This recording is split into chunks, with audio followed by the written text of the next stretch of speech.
Sabe quando a gente olha para uma situação, interpreta de um jeito e só depois percebe que entendeu tudo errado? Pois é, todo mundo já passou por isso.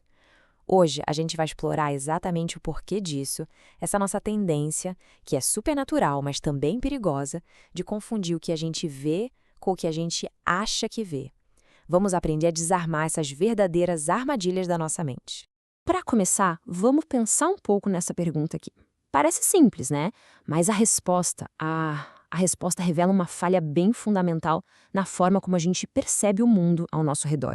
É que funciona assim. É da nossa natureza. A gente vê alguma coisa e, numa fração de segundo, nosso cérebro já vai lá e cria uma história completa sobre aquilo. Esse atalho mental é super eficiente, claro, mas é também a origem de um monte de mal-entendidos. É o que a gente pode chamar de armadilha da subjetividade. Ok, primeiro passo, vamos separar bem esses dois conceitos. Entender essa diferença é, sem dúvida, a chave para a gente se comunicar melhor e ter uma percepção muito mais exata da realidade. E a diferença é basicamente esta aqui. A observação objetiva lida com fatos, coisas concretas. Por exemplo, a pessoa está sorrindo. Ponto. Agora, a interpretação subjetiva, ela já lida com suposições. Por exemplo, a pessoa está feliz. Deu para sacar a diferença? Uma coisa descreve uma ação, a outra tenta definir um estado interno que, na real, a gente não tem como ver. Beleza! Com essa base bem definida, vamos agora mergulhar em 3 armadilhas bem comuns que a nossa mente adora pregar na gente, muitas vezes sem que a gente nem se dê conta. A primeira armadilha é talvez a mais comum de todas. Acontece quando a gente olha para alguém e, em vez de descrever o que a pessoa está fazendo, a gente já vai logo rotulando com um sentimento.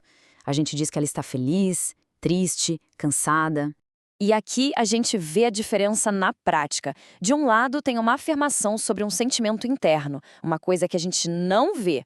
Do outro, a descrição dos comportamentos que nos levaram a essa suposição, o sorriso e o pé batendo no ritmo. Isso são fatos que a gente pode observar.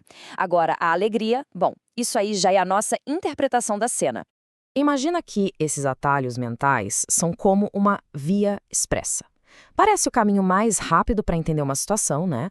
Só que muitas vezes essa via nos leva para um destino completamente errado, bem longe da realidade dos fatos.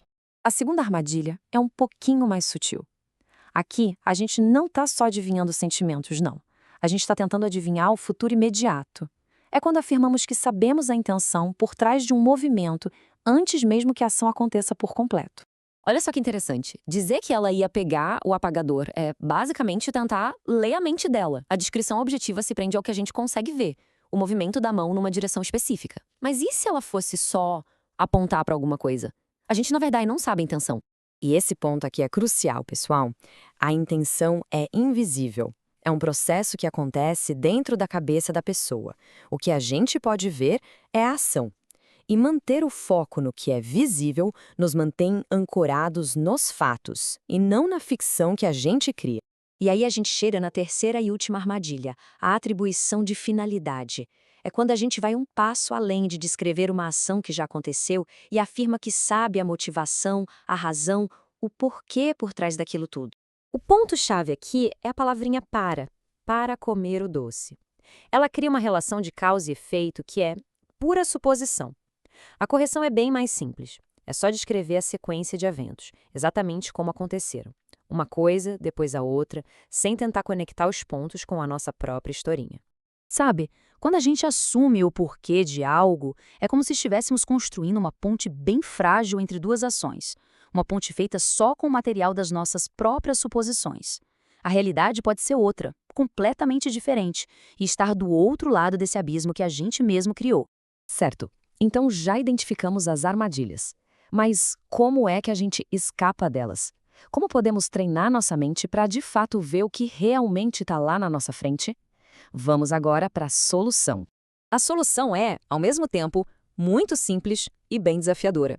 Em vez de rotular, julgar ou interpretar, o objetivo é um só: descrever. Se ater aos fatos, aos comportamentos que a gente pode observar. É quase uma disciplina mental, mas que, olha, pode mudar tudo. E para fechar, que tal um desafio para colocar tudo isso em prática? Pensem por um momentinho nesta próxima pergunta. Essa frase parece super inofensiva, né? Fechou a porta porque ventava. É uma atribuição de finalidade clássica. Mas por que exatamente ela pode ser perigosa? O que a gente está perdendo quando faz uma afirmação dessas? A verdade é que poderiam existir inúmeros outros motivos. A pessoa poderia querer privacidade, ou talvez quisesse abafar um barulho lá de fora. Poderia ser até um ato inconsciente, feito por puro hábito. Quando a gente afirma que sabe o porquê, a gente fecha a porta para todas as outras possibilidades. A questão que fica no ar é: quantas outras verdades a gente pode estar perdendo todos os dias, simplesmente por escolher interpretar ao invés de observar?